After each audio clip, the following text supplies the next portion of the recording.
Okay, so first thing we do, I'll try to give a little more detail on our gameplay here. After watching some of the videos, I could go into a little more detail. So our sequence and play chart, right here, we have the initiative, which is going to be still the Russians at this time. And we have the weather phase. Now we pick to attack in September.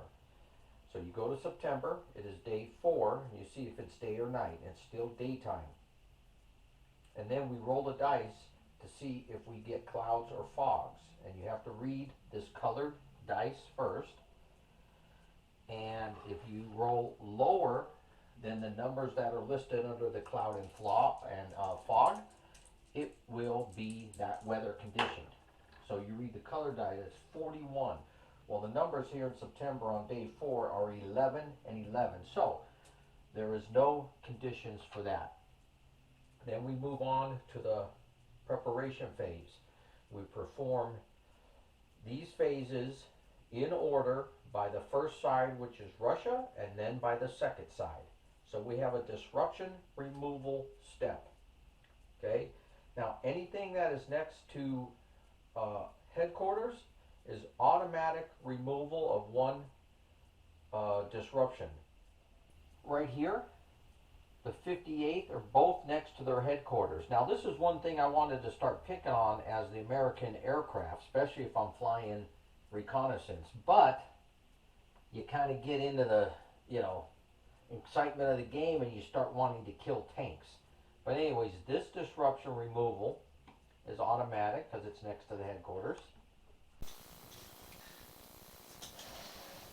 So we just removed disruption levels from each one of our units that were adjacent to a headquarters, and it doesn't matter how many headquarters they're adjacent to, they can only remove one. And there is a chart on the game card to help you out. It's called the disruption removal table, and it gives you indexes if you need to look up rules. Now we go and we try to remove the disruption levels that are left by rolling a dice according to the chart.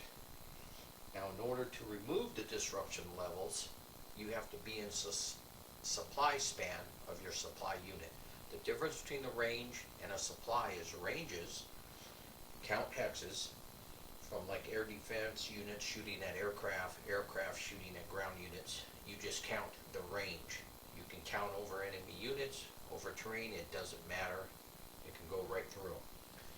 When you're talking span, you still count hexes, but a span cannot go through enemy units and it can't go through enemy zone of control. So supply span and headquarters command spans cannot go through zone of controls. So we're going to start with this 58th tank unit. It has one disruption level on it. Its supply unit is right here, and it is in supply span. You have to be in a range of 6 during the daytime. And you have to roll a 1, 2, or 3 to remove that. Now, are you in an enemy zone of control? This unit has 2 or more disruption levels, therefore it has no zone of control. So it's a 1, 2, or 3. And it misses.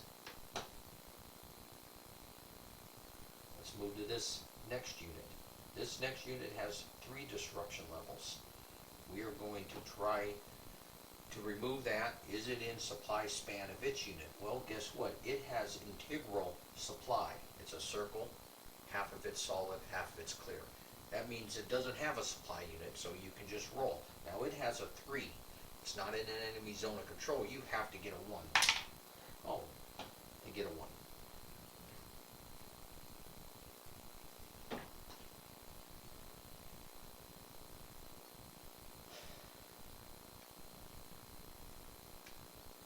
Go to the next one, an artillery here. We flipped that from a 2 to a 1 because it was next to the headquarters. Now you can go ahead and roll. Where is its supply unit? It's right there. So it's in supply span. This needs a 1, 2, or 3, and we get a 1. So we remove that. Next, right here. This removed one from the headquarters, but it still has one. where is its supply unit? Now this is the 51st supply gun. Where's the 51st supply truck? It's right here. What's the span? 2, 3, 4, 5, 6. It is in span, therefore it needs a 1, 2, or 3 to get that off. And it got a 3.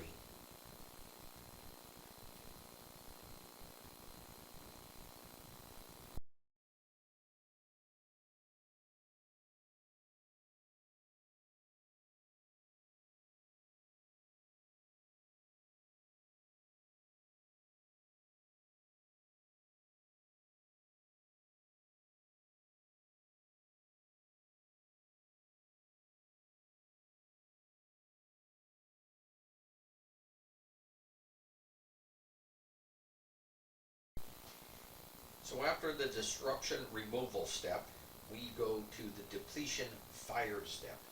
Now, these air defense and artillery units that have less than one disruption now can be flipped. One disruption or less can be flipped to their moving sides. Now, if they have their own supply, the integral supply, which is that little circle with a half solid, then they can just flip if they have one or less disruptions. If not, they have to be in supply span of their supply unit that has to have 2 disruption levels or less, and they have to be in command span of their headquarters. So, in the daytime, these spans are 6 hexes. So we are going to start flipping. Now, we already know if your radar, you are going to be suppressed, and we don't have enough suppression markers to go over all these divisional battalion ones.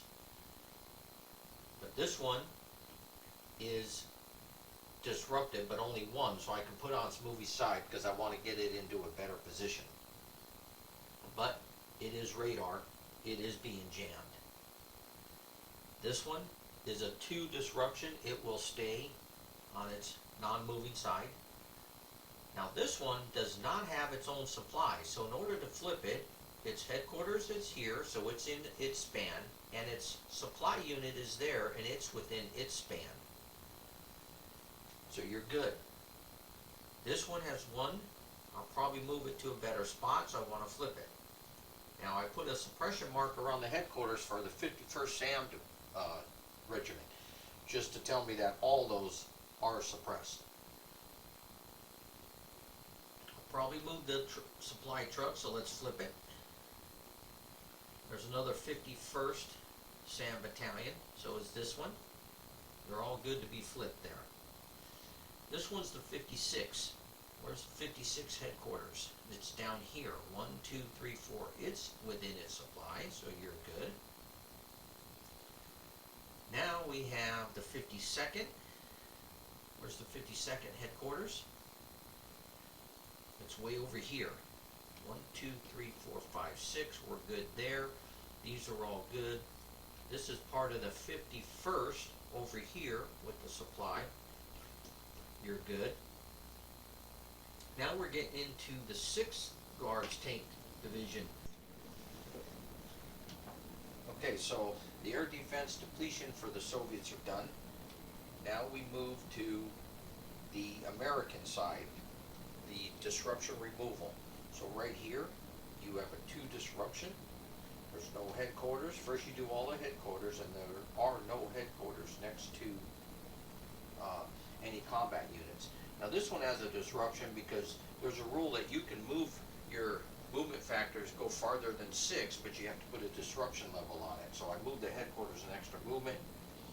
It gets to remove it. But right here, you have a 2, and you are in a zone of control. Even that one with 1 disruption still has a zone of control. So you have to add 1 of the dice, and for 2 disruptions, you need a 1 or a 2. Okay, so we missed that. This one is not in a zone of control. You need a 1, 2, or 3. And we're good. This one, you need a 1 or a 2.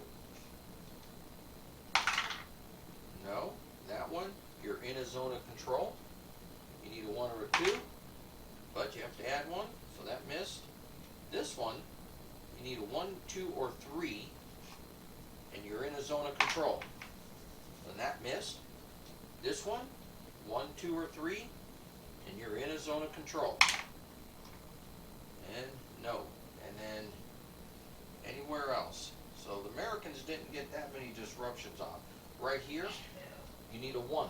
That has 3 disruptions on it. No. Okay, so the disruption removal is good. Now we go to the AA guns. This one will remain flipped. That one remains flipped. This one remains flipped. It looks like all the others I don't have to worry about. This one is in command span and supply span. So it can be flipped. And these are all good. And over here we use strategic movement. That's why they had to be flipped. So they're in command span and they have their own supply. So I do all the artillery. After the artillery is done, I do all the air defense. Once the air defense is done, then we will do the artillery. Now, this one can only fire once a day, but I'm going to want to move it. And that's why we put a fired marker on it. You cannot fire again. All these other ones, you make sure you have to be able to be flipped. You have to be in command. The 51st. These are 51st assets. They can be attached to any headquarters or the 51st. Now I have a 51st headquarters right there, but you can attach them to divisional headquarters. So these are all good, and then you have to be in supply span also of your supply trucks. This one's for that one's for that, and this one's for that. So you're good. New artillery. Let's go to this one. Okay, again, it's a divisional asset. There's the headquarters, and there's its supply. This one, I'll probably move it. And we're going to be fired. This one, and these ones that can fire once a day, they have integral supply. This one, okay, so where is the 3 CGF supply? He's right there, so he's good. Where is the 1-6? Good. This one, good.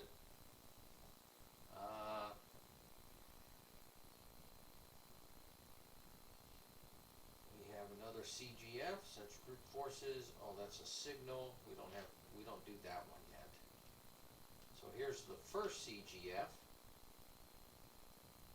which is back there. Here's the second CGF, which is back there.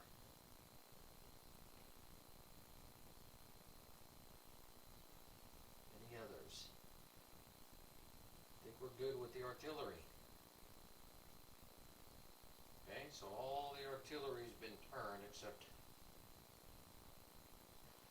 of course, any that cannot. Alright, let's do the American.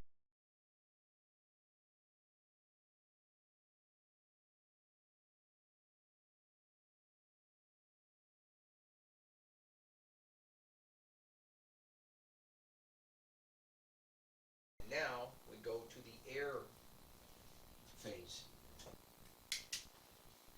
So the next thing we do is the air allocation step.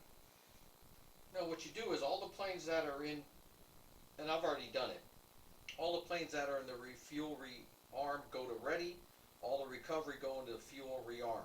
Then from ready we assign the mission boxes. Now when I'm playing against somebody, we just cover it so the other player can't see how many planes we're putting in each box, because it kind of gives away what they're doing. So we cover it, the other side will set theirs and it's covered. Then when they're all set, we show them and what they're got. And I have these face up, but when you're playing somebody, you're going to have them face down. They don't know exactly what you got there. And then when everybody's moved along in the box, when you're in the fuel rearm, anything that has a half a flight, you have to remove that plane and it'll stay out for the rest of the day.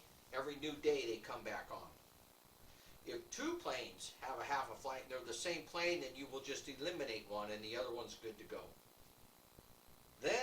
we move on to the maneuver phase. Now, it's a ground helicopter check first. So what you do now is you go through, so Soviets are first, and only the Soviets will go through and turn over all their units that they want to move, and for ground and helicopter, because obviously we've done the other ones in the previous phases.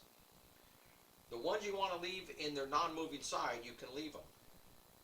If you're going to move them and then flip them to their preparedness side, it's going to take you a movement point. Now, that's a lot of units to turn over, move, turn back. So I usually don't waste my time just flipping them all. I'll just start moving the units. And let's say I want to move a unit that's flipped. Well, I'm just going to flip it, move it, and if I want to flip it again, it's going to cost me a point. But, you know, I just go ahead and move every piece like that.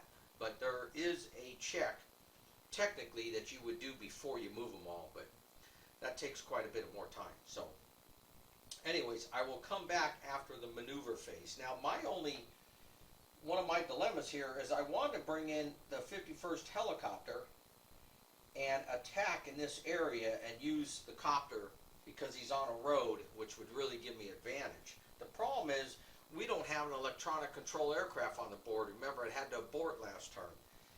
And so I'm not jamming any guns. Now, he has two guns that are very effective right here, the two Hawks, that can reach this whole area. These two Hawks systems cannot. They only reached about here. So I either decide to move my helicopter and have these guys shoot at me, or I wait another turn and bring in my next EC air unit and try to get him to stay on the board so I can have a lasting EC effect. But then I'd have to wait a turn, and I'm telling you, every turn matters in here, so that'll be a decision I'm going to have to make here if I want to try to move that helicopter, because most likely he's going to get hurt by the Hawks. I may just make the Hawks shoot, because then they can't be used against my air units. I mean, I don't know. We'll see. Maybe if I get these Hawks to shoot, I can bring other helicopters around to this side and only have to worry about these two Hawk systems in this area. So now, as Americans, I decided I have to see which way the Soviets go one more time, but because I have enough American units on this side, there ain't no way this 18th is going to come down on this area. I'm not really worried about Soviet aircraft over here too much, and I think it's time to start shifting my AA guns over, and especially I need to get my headquarters up here and start getting disruption levels off these ones that are hurt. It might be too late because the Soviets are already upon them, but as Americans I might start shifting the Hawk systems. Anyways, I'm going to move the Soviets, and then we'll come back with the Soviet combat. Okay, so let's continue our attacks.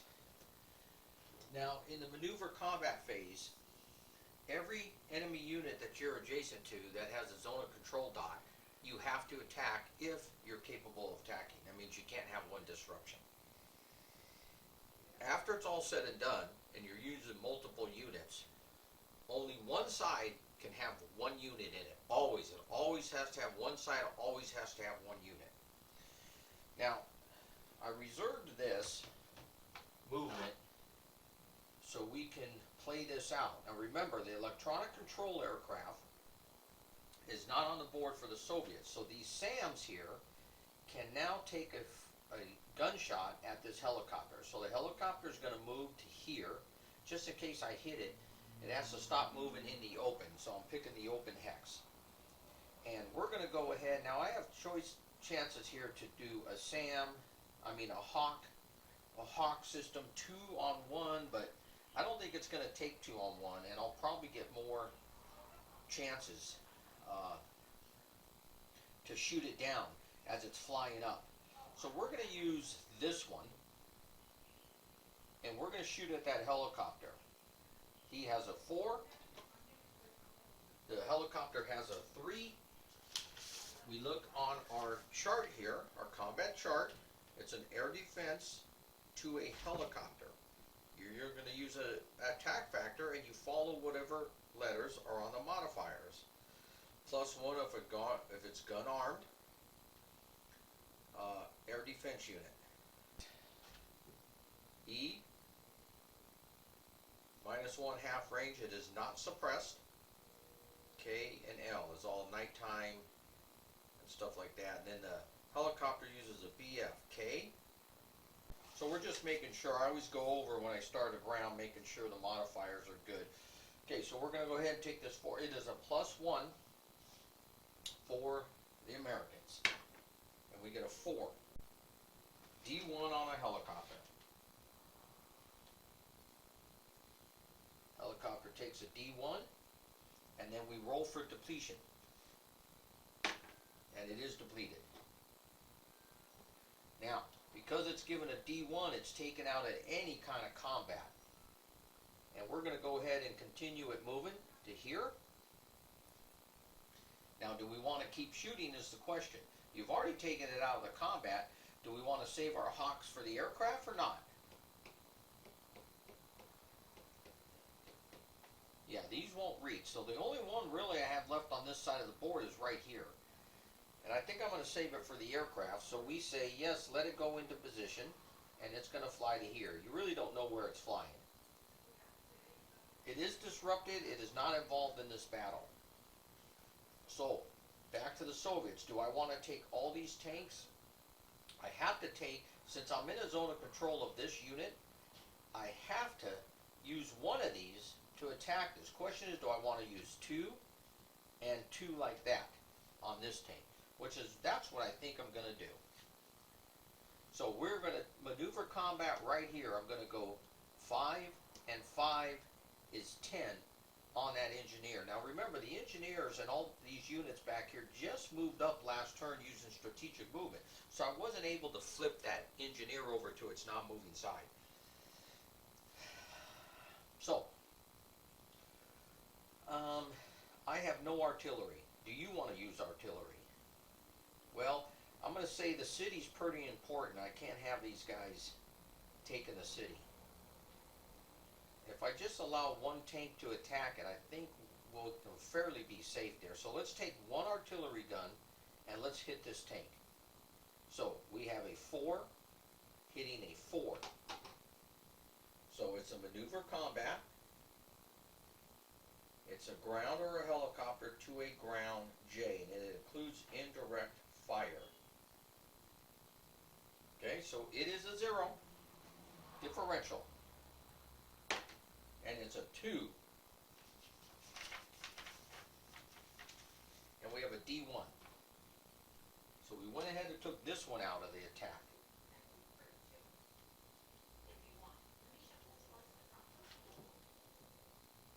And I think I'm going to, that's it.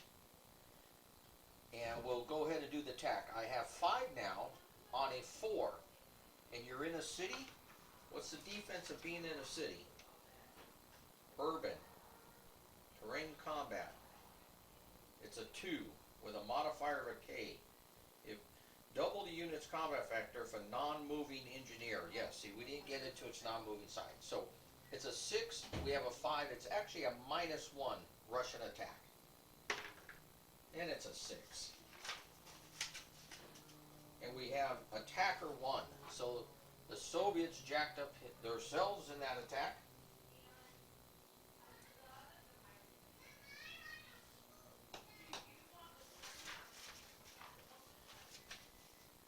We will go to the next combat.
Americans, we did have the engineers now turned over at the end of the turn. You can blow the bridges. So we blew one here, we blew one here.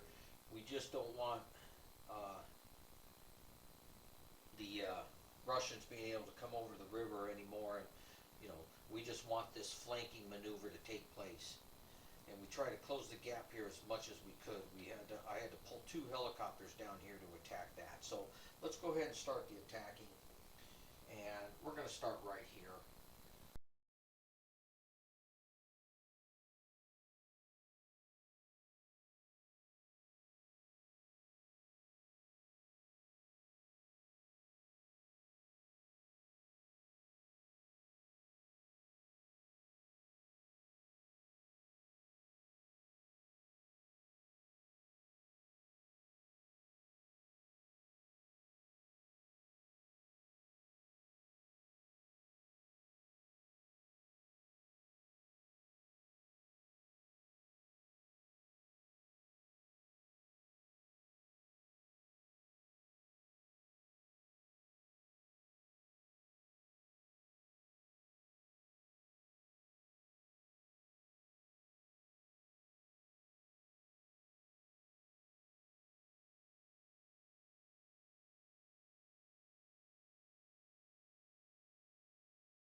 Because I got a helicopter here and I want to take this tank out.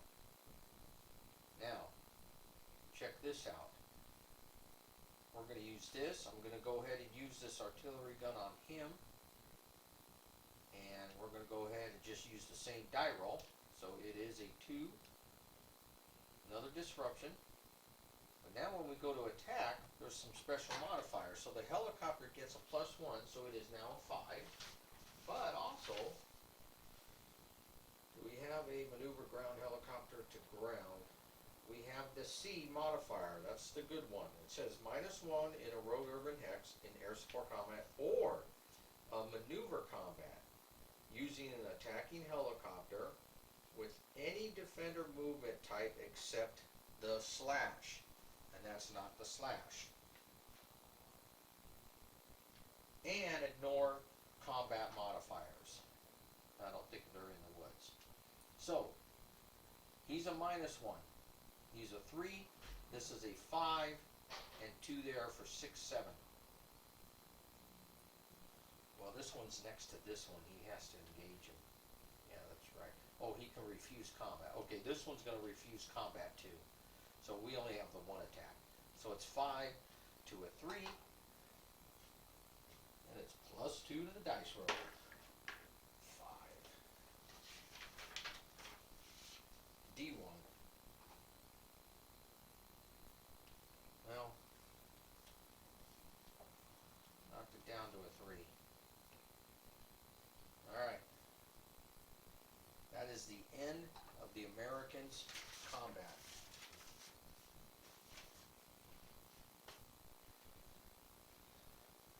Okay, we're going to go to the air phase, but I really won't have to show you much. You've already seen it happen. What an air round that was. And it just takes too long to show you, you know, as I'm moving around. But what I decided to do was group the Americans into like group of 3 or 4. With knowing where the forward air controllers were, I can move that group to an area, and then the planes can be just mixed around a little, and I won't know which planes in that group, that you know, 3 hexes of planes there, which one was really what. And so when I start shooting at them, you got to turn them over. So just a couple of strategic or tactics to use in the air round. One, go ahead and start taking shots with the guns. The Soviets have a lot of guns, man. I was blasting away with my 1 gun. Both of these got depleted, but they'll take 3, 4, 5 shots before they get depleted because you need to get a 1. And all you're trying to do is abort. But once you turn the aircraft over and you're shooting at them, you realize what type of aircraft it is. And once I realized what type of aircraft it is, you can go after it. Now, first thought would have been, okay, if it's an air control aircraft, then don't go after it, because the electronic control aircraft on the board, the jamming where you can't do radar homing missile shots, you're a -2 off the dice, and you don't get the +1 for a rear attack. Now, each aircraft, air control aircraft, still gets a +1 though, so that kind of equals out the -2 for the electronic control. So it's not a bad deal. If you're the attacking air control aircraft, you have a good chance of forcing the other person out. But what I did in the beginning was I started attacking some air control aircraft. Now remember, I didn't know they were air control until you turn them over. And I thought, oh, I'm letting those go, and I started shooting at the other aircraft because I'm looking for the bombers or something. Now, when he does get close enough to a radar gun, because remember, they're suppressed, they can only shoot 1 hex away because you have to -2. And a couple of them did fly next to this one. The wild weasels for the Americans opened up and shut it down and put a 1 disruption on that. My wild weasels came in, the Russians, and the Soviets shot an arm missile from 10 hexes away and put 1 disruption on that. So it was nice. I took this gun out right away before the Americans could even do anything. Had a forward air controller right here, and I took one of my cheap shots at this. This was already disrupted twice, and I had to, I took a shot, I put 1 more on it, but I didn't get it. Now I did eliminate the engineer unit here because I took my, best bombers on that using the forward air controller. Now there's a wood right here, so you can't see down this way, you have to kind of shoot this way, so I couldn't shoot at, frickin' something else. Or I guess I didn't really have the problem here, but just keep that in mind. There's a woods there. You can't see down that hex side, so I had to make sure I shot here. Now, I did a poor job with the American reconnaissance. I had this guy, forward air controller for some planes. Well, the woods are all blocked in this area where I really needed my bombers to come from. Now, we did have a tank back here, a Russian tank that was disrupted 3 times, so I sent bombers after it because this was a forward air controller's helicopter, and as he's coming in, he's getting shot at by these guns. And then I actually set my air control aircraft after it, and I forced the bombers to abort. So that was nice. But he did eliminate that tank. We lost a tank over here from a bomber. We lost a tank over here. Because I think I had, let's see, yeah, it was this. I had a forward air controller. I'm not going to go back and look at my sheets, but I was able to attack a bomber here, and I destroyed it. We killed 2 tanks in this bombing run. Now again, it was from the area interdiction hexes. The area interdiction hexes we have coming up was like right here, so you're allowed to shoot at anything you see. Now, of course, you can't hit anything that's on its non-moving side and in woods or urban, but that's what they were from, air interdiction. That's how I got these, and I destroyed these. This guy has 3 disruptions on it. I hit him too, so I did pretty good with that. But my air controllers were not set up too well, especially this one. I had a guy on this one. Well, he's behind woods, so it kind of jacked me up. I was only able to attack. I went after this one because you're right next to it. and I missed. Now, we did get a lot of damage from a lot of the AA guns firing, and we had 3 or 4 air combats in the air. So it was a really good round. It was rather exciting. The Americans lost a half a flight of an F-15, actually 3 half a flights of F-15s in air combats and fighting around this area. The Russians lost a half a flight on an Su-27, a half a flight on a MiG-31, and a half a flight on a MiG-23.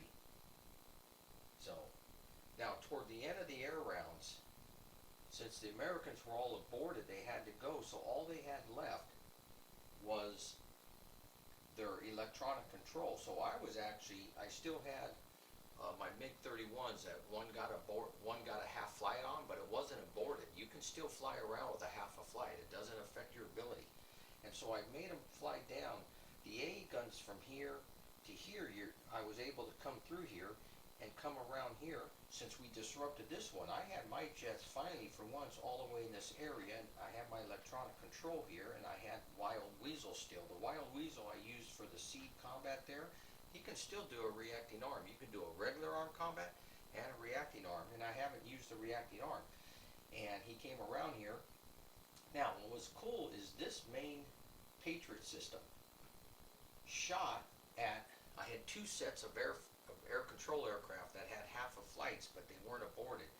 And I decided to use this. And it was out of range of the reacting arm Wild Weasel. So he got the shot and he aborted one of the aircraft, and he didn't become depleted. Can you believe that? A 4.